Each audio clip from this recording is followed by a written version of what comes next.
snack. Me and you gonna have a little chat about books.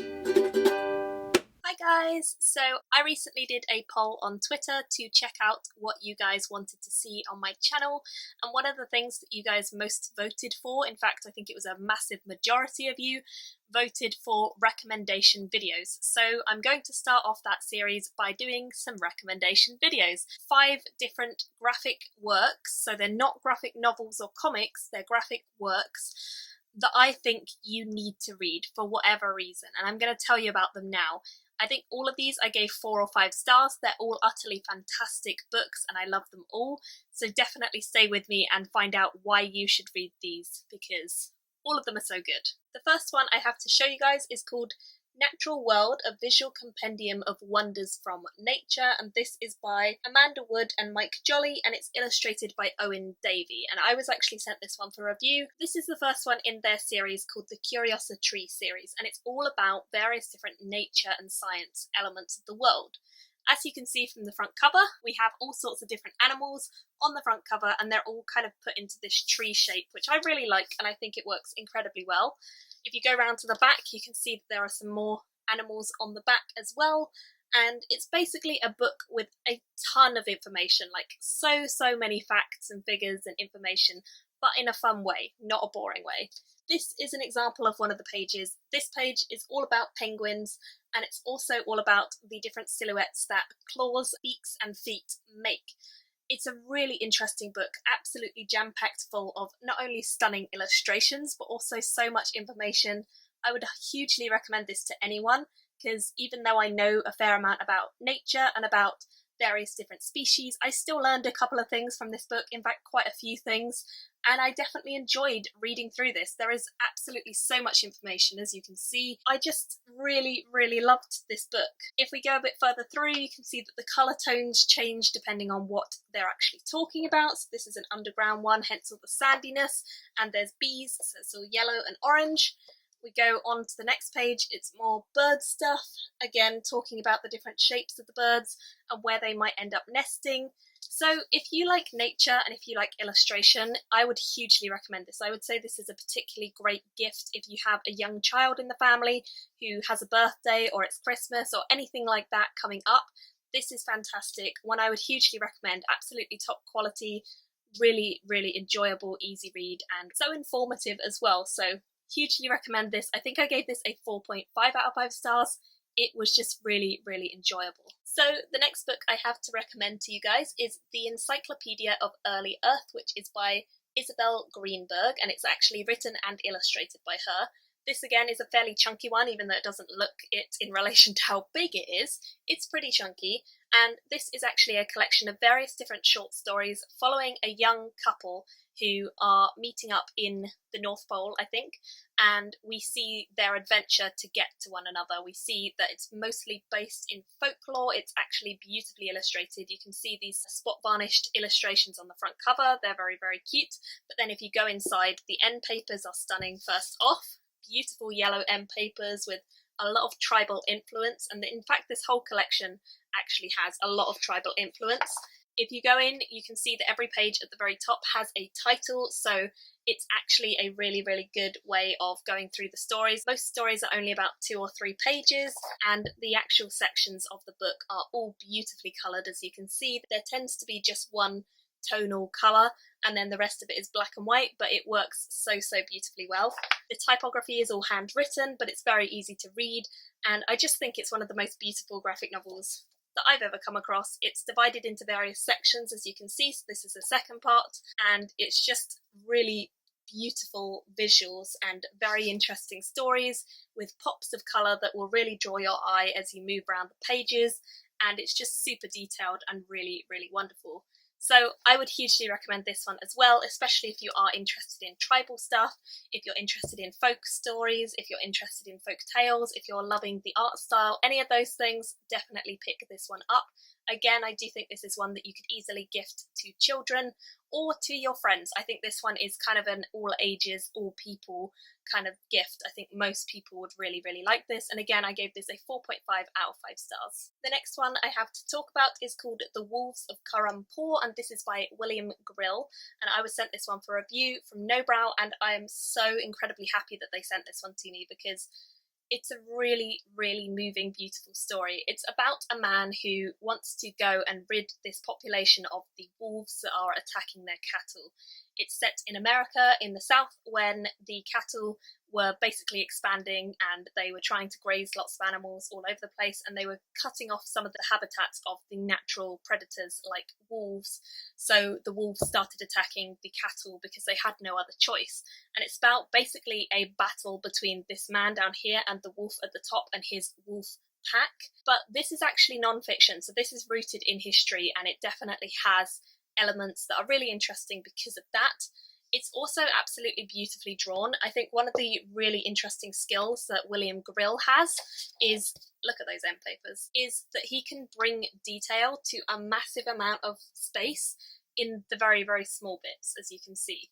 It's all done in this sort of coloured pencil. It's a very distinctive style that I really, really like, and I think just worked incredibly well for this story. William Grill has a way of making his characters, even though they're all very similar in design, he makes them all feel real and genuine because everyone is individually hand drawn, and it just feels really, really fantastic. For example, pages like this, you can see some of the expressions that some of the animals have really make me laugh. For example, this little family of little wolves, I just think they're so adorable. Like, look at them. So cute. So not only is this a really heartwarming, sad, emotional, wonderful story, it's definitely, again, appropriate for kids, and it's a very informative one all about the history of the wolves in Currumpaw.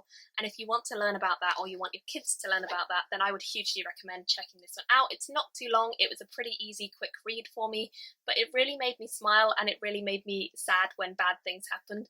So it was just a moving, beautiful, truly wonderful story, and I would hugely recommend this. Again, I gave it a 4.5 out of 5 stars, so certainly check this one out. Moving on to my two absolute all-time favourite graphic things so far. The first of those is The Arrival by Shaun, which was in my top books of last year. I love this. It's about immigration and it's about refugees, and it's a silent story, which means there are no words in the whole thing. Again, this is completely age appropriate for everyone. You can give it to kids, you can give it to adults, and I think they will all love it. It's a beautiful imagining of what it would be like to have to leave your home because something terrible has happened there, some corrupt government, something bad has gone on in your home, and we follow this young man as he leaves to try and find a better future for his family in another part of the world where he is just feeling very out of place. He feels very foreign, he feels like he's lost, he just doesn't really know what he's doing there other than trying to find a nice place for his family to live. And so as we go through, it's all in pencil drawing. It's absolutely the most stunning thing I've ever seen. I think Shaun's ability to draw human faces in such a realistic way is incredible. I've never seen anything like it. He just knows what he's doing so well. And some of these faces are just so moving. Even though there's no words, the expressions and the faces and the gestures are just, they're speaking everything out anyway. You don't need words. It's a universally acceptable, wonderful story without words, and it just tugs on your heartstrings. So again, I would hugely recommend checking this one out. I gave this 5 out of 5 stars. It is one of my all-time favourite ever books. It's just fantastic. So if you haven't read this one already, please get your hands on it. It is truly a truly stunning book. And the final one that I have to recommend to you in this video is this one. It is called Wild Animals of the North, and it's by Braun. Again, written and illustrated by Braun. This one was also sent to me for review from Flying Eye Books, and I have to say that this is one of the most stunning books I've ever seen. You just saw me show you a pencil drawing one. I love pencil drawing. The other style of art that I really love is this style. I love the front cover, but when you get inside, I think it's so much more special inside. This is basically a collection of animals in the north, as the title suggests. If you have a look, at this page, for example, the colour tones are just beautiful. It's very geometric, it's very fluid, it's very simple and linear, but it's also kind of got these paint splatters. I don't know how well you guys can see that, but there are paint splatters that kind of stipple it a little bit. And essentially what we have inside is a collection of various different places around the world. So this is North America, of course, and you just follow in through and you have a look at various different animals that live in these parts of the world. There's a massive illustration usually and a smaller one, and you often have a little text bubble next to it where you see the animals and you see a little bit of information about what that animal might do on a day-to-day basis, what they might eat, where they might live, things like that.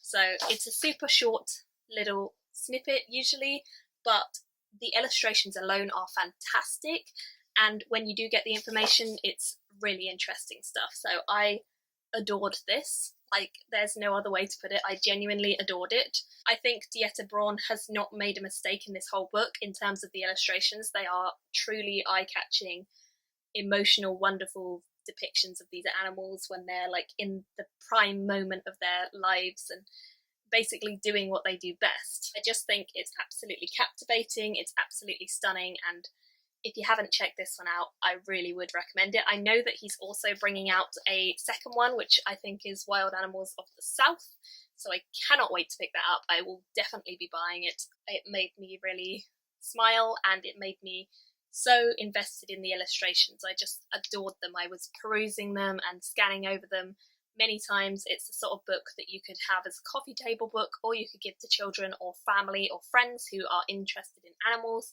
or that you could just sit and flick through yourself many times over and still see something new and something beautiful and something wonderful, because that is what this is. It's just all of those things.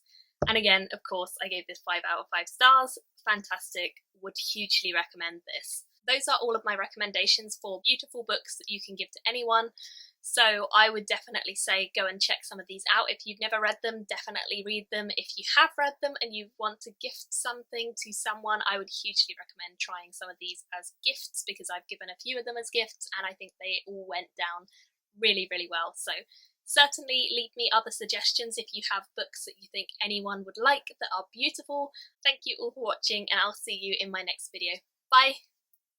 Thank you for watching my video today.